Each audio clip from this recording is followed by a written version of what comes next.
former U.S. President Donald Trump has never been one to shy away from bold pronouncements. Yet, his recent proposal to buy the Gaza Strip and relocate its Palestinian inhabitants has sent shockwaves through the international community. Trump, known for his unconventional approach to foreign policy, unveiled this audacious plan during a rally in Florida, reigniting a debate about his legacy and the future of one of the world's most volatile regions. The proposal, light on specifics but heavy on rhetoric, envisions a future where the Gaza Strip, currently home to over 2 million Palestinians, is transformed into a glittering hub of tourism and economic prosperity. Trump has suggested that the United States would purchase the territory outright, presumably from Israel, which maintains control over Gaza's borders, airspace, and territorial waters, while the financial and logistical feasibility of such a transaction remains unclear. Trump has argued that the plan would be a win-win for all parties involved. He claims that Palestinians would be offered new homes and opportunities in other countries, while Israel would be free from the burden of administering a territory it has long viewed as a security threat. The plan has been met with a mixture of bewilderment, outrage, and, in some quarters, cautious curiosity.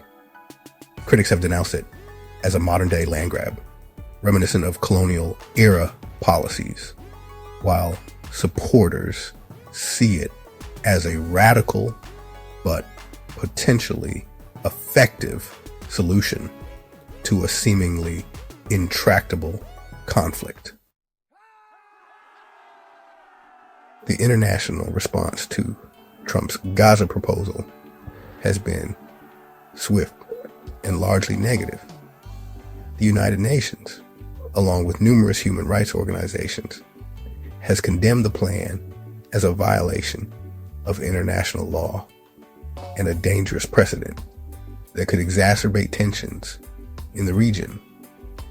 Palestinian leaders have vehemently rejected the idea, calling it a non-starter and an attempt to liquidate their legitimate aspirations for an independent state. Hamas, the Islamist militant group that governs Gaza, has vowed to resist any attempt to displace Palestinians, further raising concerns about a potential escalation of violence. Even some of America's closest allies, including the United Kingdom and France, have distanced themselves from the proposal, emphasizing their commitment to a negotiated two-state solution. Saudi Arabia, a key U.S. ally in the Middle East, has also expressed reservations, reiterating its support for the establishment of a Palestinian state based on the 1967 borders. However, Trump's plan has found a receptive audience in Israeli Prime Minister Benjamin Netanyahu. Netanyahu, a longtime advocate for Israeli settlements in the West Bank, has praised the proposal as bold and visionary, suggesting that it could pave the way for a lasting peace agreement. Trump's Gaza proposal has thrown a wrench into already fragile peace talks between Israel and the Palestinian Authority. The two sides have been locked in a bitter conflict for decades, with numerous attempts at brokering a lasting peace agreement failing to bear fruit. The proposal has further complicated these efforts by introducing a new and highly contentious element into the equation. Palestinian negotiators have accused the U.S. of no longer being an honest broker in the peace process, arguing that Trump's plan demonstrates a clear bias towards Israel. The timing of the announcement, coming amidst heightened tensions following a recent wave of violence in Gaza, has also been criticized. Many observers believe that the proposal has only served to inflame passions on both sides, making a negotiated settlement even more elusive.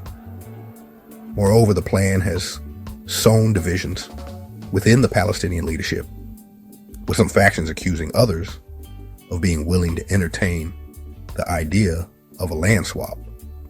This internal discord further weakens the Palestinian negotiating position and makes it more difficult to present a united front.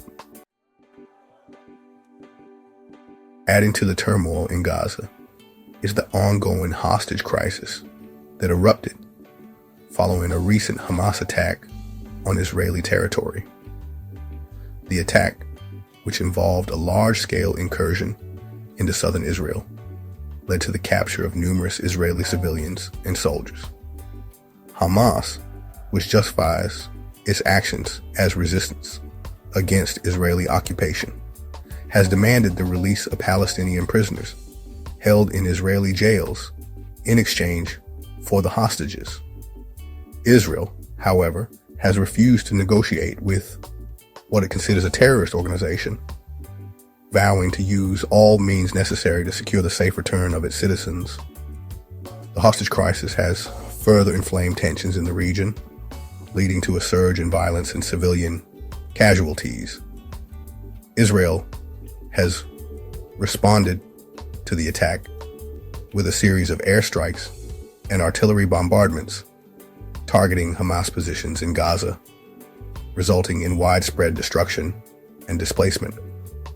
The international community has called for restraint from both sides, urging a de-escalation of the conflict and the unconditional release of all hostages.